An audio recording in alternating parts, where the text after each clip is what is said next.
Hello and welcome back to Indus News. Now, we begin this bulletin with our top story, and that's US President Donald Trump blaming Iran for an attack on the US embassy in Iraq. And he said it would be held responsible. In a tweet, Trump says that Washington expects Iraq to protect the embassy in Baghdad. The president went on to say the US conducted airstrikes in Iraq and Syria in response to the killing of an American contractor. Earlier, protesters angered by the airstrikes attacked the US embassy compound and set fire to a security post. The US ambassador to Iraq and other staff have been evacuated from the embassy.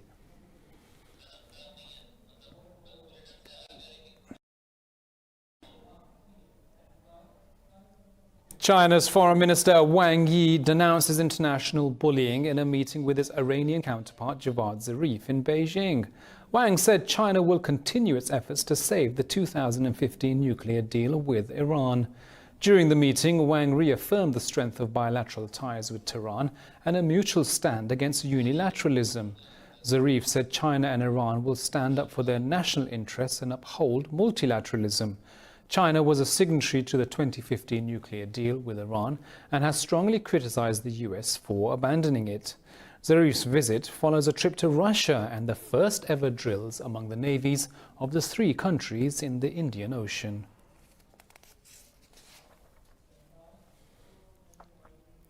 In Pyongyang, North Korean leader Kim Jong-un calls for an offensive measures to ensure the country's security. His comments come ahead of a year-end deadline he set for the United States to shift its stance on nuclear negotiations.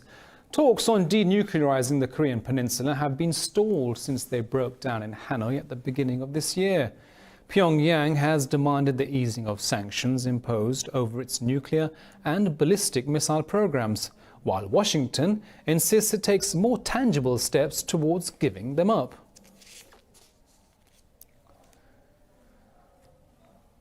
Now to India, where the Kerala embassy passed a resolution demanding the scrapping of the citizenship law that has sparked countrywide protests in the country. Chief Minister Pinarayi Vijayan moved the resolution against the law that is being seen as anti-Muslim. Vijayan said the central government is trying to divide Indians on communal lines. The Chief Minister added the new law is a violation of the fundamental right as guaranteed by the Constitution of India. He said no detention centres will be built in the area. Well, thousands of Indians are set to bring in the new year by holding protests against the citizenship law. This comes despite Prime Minister Narendra Modi's attempts to dampen demonstrations that have run for nearly 3 weeks now. Rights activists, civil societies and political parties will rally in major cities like New Delhi, Mumbai and Kolkata. In New Delhi, protesters will gather outside Jama Masjid, while an all-women sit-in is to continue at Shaheen Bagh. Police said they plan to deploy additional forces in Delhi on New Year's Eve, with traffic curbs in some parts. Meanwhile, in the major city of Hyderabad, at least 2 small groups of demonstrators have been organizing flash protests. Now, Bangladesh has shut down services of telecom operators along the border with India until further notice. Officials said the decision was made in the wake of protests against the citizenship law that critics say discriminates Muslims. A mobile phone company official has said the suspension of mobile services would impact about 10 million people living on the border. The move stems from concerns that Indian Muslims might seek to flee to Bangladesh. Well, you might have seen in our earlier bulletin that Australia brought in the new year in 2020 with style, with its traditional fireworks display under criticism from the public as over 100 wildfires are still blazing across the country. Sydney's Lord Mayor Clover Moore defended the plan to press ahead with the city's fireworks, despite calls for it to be cancelled. Over 100,000 fireworks were used over Sydney Harbour, which you can see on your screens now, ladies and gentlemen, but there were fears that the display will add more smoke to the already hazy city. Organisers of the Sydney display were urged to call off the demonstration and instead donate the money to farmers and the fire service. New Zealand welcomed the new year with fireworks at display over the Auckland Sky Tower. And Japan, which you just saw, no, you didn't actually, you saw Hong Kong. And China entered the new decade with huge celebrations and a fireworks display, which are hours ahead of the UK.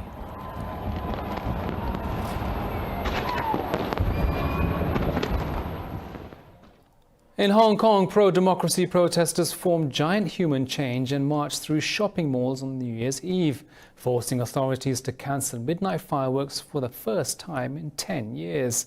As evening fell, thousands of masked protesters stood in long chains along sidewalks in several areas of the city. They were urging people not to give up the fight for democracy in 2020. The protests started in June against a bill allowing extradition to mainland China. The bill was withdrawn in September, but demonstrations continue and now demand complete democracy. In other news, Sudan says it will send troops to West Darfur and suspend peace talks with rebel groups for 24 hours. Government officials say the pause is in response to an outbreak of violence around the capital. In a statement, Sudan's Sovereign Council said the armed forces and the security bodies will contain the situation. The Information Ministry said the head of the Transitional Ruling Council plus the Prime Minister will visit West Darfur.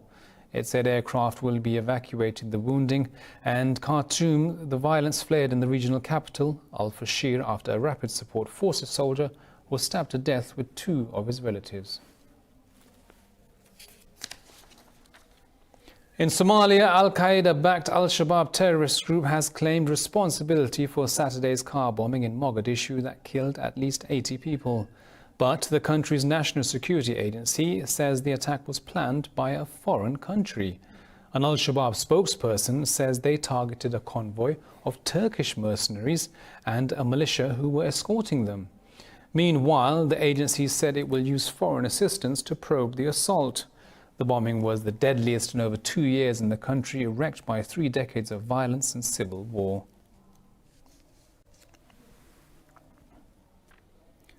Former Nissan chief executive Carlos Ghosn has arrived in Lebanon, fleeing a trial in Japan on 4 charges of financial misconduct. Ghosn said he escaped injustice and political persecution, branding Japan's justice system rigged. I don't think he's going to be seeing the new year in Japan.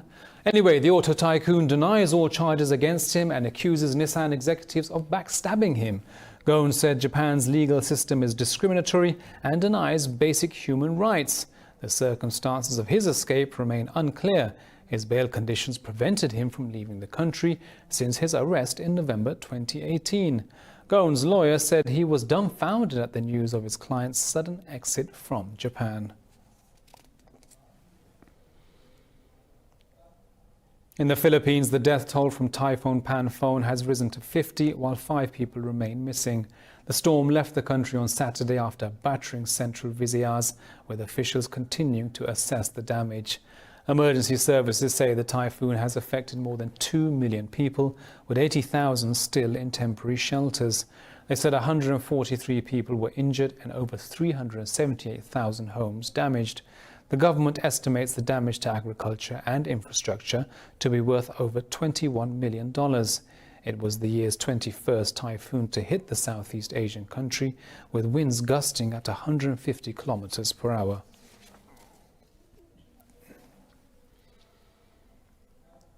Six people have been killed after a tunnel under construction collapsed in China's northern Shaanxi province. Officials said 6 people were trapped by the accident in the city of Jincheng. Rescuers made their way through 200 cubic meters of debris, blocking the tunnel. Authorities said one worker was rescued but died shortly afterwards at a nearby hospital.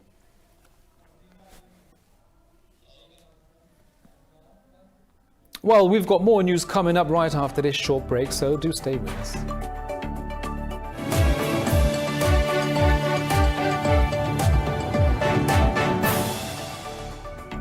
Hello again and welcome back. Now, tech giant Microsoft says it's taken control of 50 web domains used by a North Korean hacking group. The company said the group, called Thallium, tricked online users by fraudulently using Microsoft brands and trademarks. Microsoft said the hackers targeted government employees, think tanks and university staff working on nuclear proliferation issues. The tech company said most targets were based in the US, Japan and South Korea. The Redmond, which is a Washington-based business, said it took control of domains under a US federal court order. Microsoft said this is the fourth nation-state group it has acted against in such a way. Brazil's Ministry of Justice has imposed a fine of $1.5 million on Facebook for improperly sharing their users' data. The Ministry Department of Consumer Protection said data from 443,000 users was exposed. It said the data was made available to developers of an app called This Is Your Digital Life. Facebook said it had made changes to the platform and restricted the information accessible to app developers. In a statement, the tech giant said it's looking at legal options towards the case.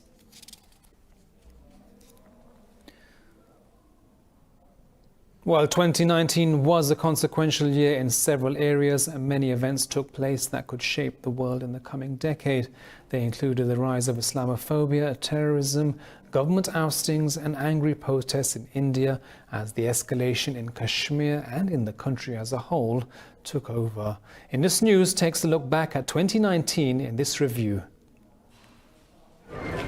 Terrorism emerged as a threat to people everywhere once again in 2019. The Easter Sunday bombings in Sri Lanka conducted by ISIS were the deadliest terrorist incident of the year.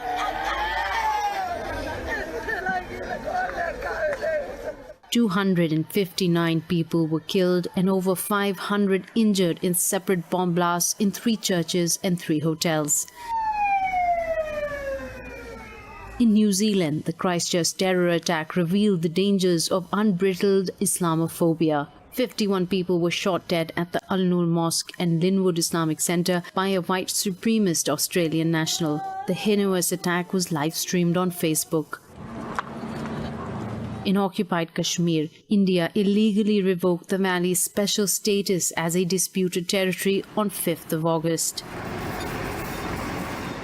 To force the local population into compliance with the move, New Delhi shut down communications and put the valley under curfew.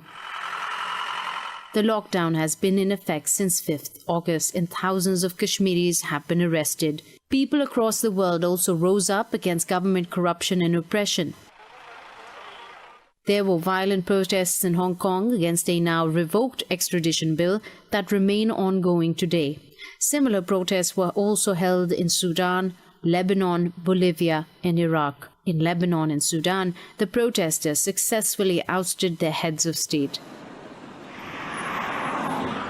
The worrying symptoms of the climate crisis also become more apparent than ever. Massive heat waves killed over 180 people in India and over 160 in Japan. Changing weather patterns were also blamed for typhoons in Africa, Japan and China. The worst was Cyclone Idai in southeastern Africa, which killed over 1,000 people and caused damages worth over $2 billion. In a major setback in the fight against climate change, almost 100,000 hectares of the Amazon rainforest in Brazil were destroyed in wildfires that started in January and remain ongoing. Wildfires also caused significant damage in the US, Indonesia, and Australia. These were the biggest events of the year and are likely to have major consequences for the next decade. Well, 2019 was also a turbulent year for world politics. President Donald Trump became the 3rd US president in history to be impeached only 12 months before he faces re-election. The United Kingdom had 2 prime ministers and made certain that they get a Brexit deal, while in India, Prime Minister Narendra Modi is facing more and more resistance and tougher circumstances than expected. Indus News takes a closer look at some of the key events in 2019 in this report. 2019 has been chaotic, even by US President Donald Trump's standards, but impeachment always seemed unlikely. That is until September, when a scandal about his dealings with the new administration in Ukraine was exposed. Trump allegedly used a conversation on the phone to press the Ukrainian president into investigating the local business affairs of ex-Vice President Joe Biden's son. Biden is one of the Democratic Party's biggest candidates for the presidency in the 2020 elections. An impeachment inquiry was soon launched by House Speaker Nancy Pelosi. The facts are uncontested. The president abused his power for his own personal political benefit at the expense of our national security by withholding military aid and crucial Oval Office meeting in exchange for an announcement of an investigation into his political rival. Over in the UK, Prime Minister Boris Johnson had more luck. Former Prime Minister Theresa May failed to get her Brexit bill through Parliament 3 times. She eventually had to step down in May. This was Johnson's moment to step in. He won the leadership election to become Prime Minister 3 years after his first pitch for the job was derailed, giving Theresa May the keys to number 10.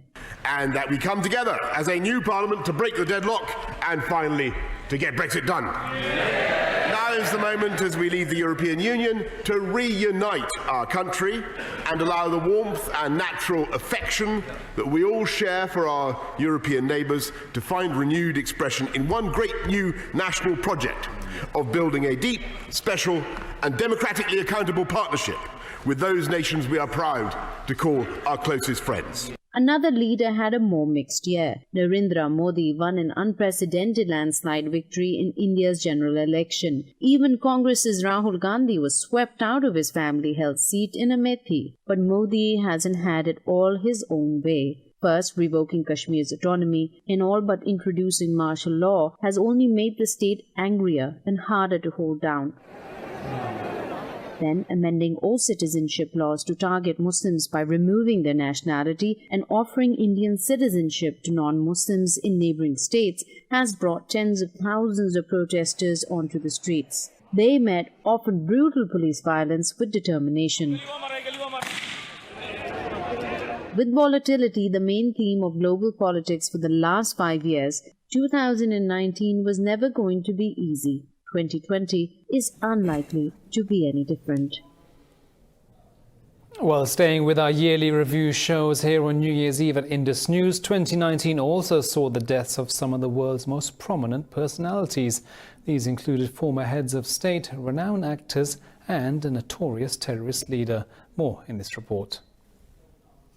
The passing of former Egyptian President Mohamed Morsi was perhaps the most significant death of the year in North Africa. Morsi served as the 5th president of Egypt from the 30th of June 2012 till the 3rd of July 2013. He was ousted in a military coup that eventually led to the suspension of the Egyptian constitution. Following the coup, Morsi was charged with several crimes, including inciting the killing of his opponents. Amnesty International dubbed the trial a charade based on null and void procedures. He died of a heart attack on the 17th of June after collapsing during a court hearing in Cairo.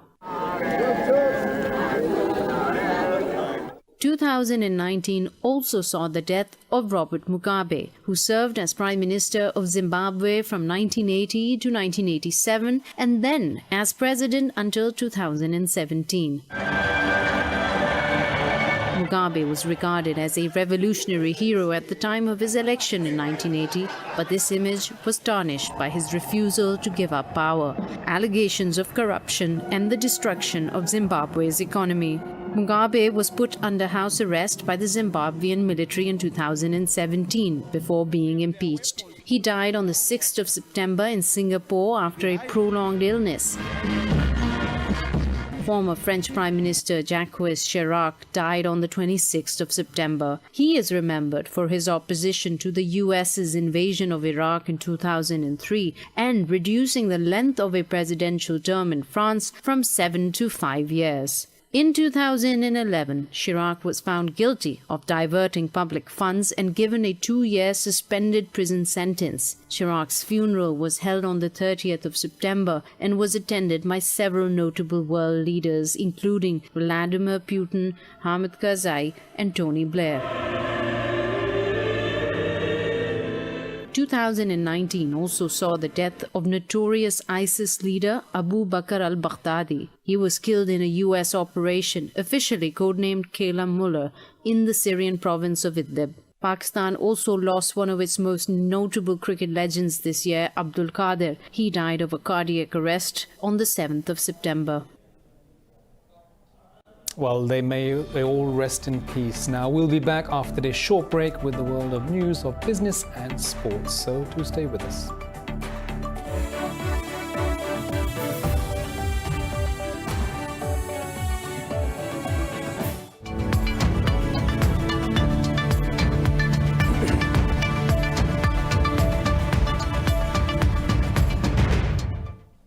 Welcome back. Now in business news, US President Donald Trump says the Phase 1 deal of an American trade deal with China would be signed on the 15th of January at the White House.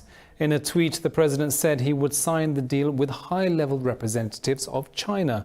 Trump added he would later travel to Beijing to begin talks on the next phase. The deal on the first phase was struck in December this year. Well, China's official manufacturing activity has expanded in December, mostly because of an increase in production and new orders. The National Bureau of Statistics say China's Purchasing Managers Index rose to over 50 points, slightly above expectations. The 50-point mark separates expansion from contraction on a monthly basis. Last week, the NBS revealed profits of China's major manufacturing firms rebounded 5.5% year-on-year in November to $85 billion. Moscow and Kiev have signed a 5-year agreement to safeguard the transit of Russian gas to Europe through Ukraine. Under the new deal, Kiev will collect over $7 billion in gas transit fees by 2024. Ukraine's gas company Naftogaz will transmit 65 billion cubic meters of Russian gas next year. Ukrainian President Volodymyr Zelensky said Europe knows Kiev will not fail in energy security. Moscow and Kiev had been pushing to reach a new deal because the current agreement ends today. Now, as we look at the stock markets, European stock markets are trading lower in 2019's last session ahead of the new year. Investors have locked in gains after a record rally fueled by optimism around trade and easing fears of a global recession. London's FTSE 100 is trading fractionally lower. The CAC 40 in Paris has lost marginally, despite aeronautics group Latcoureux shares gaining over 1.5% after a $50 million takeover. In Asia, the Shanghai Composite closed fractionally higher amid upbeat manufacturing data. Hong Kong's Hang Seng lost nearly 0.5%, while international oil prices have retreated despite renewed optimism heading into 2020.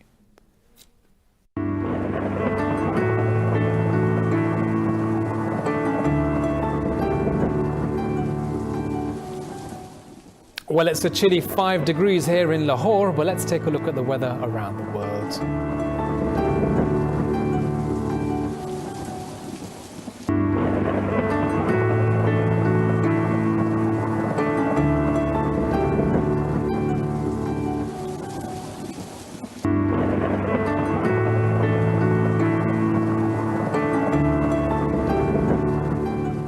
Well, that's all from me and the team here in Lahore, but we'll be back at the top of the hour with the headlines. And don't forget, for the latest updates on all of our stories, you can follow us on social media at Indus.news. Thank you for watching and bye-bye.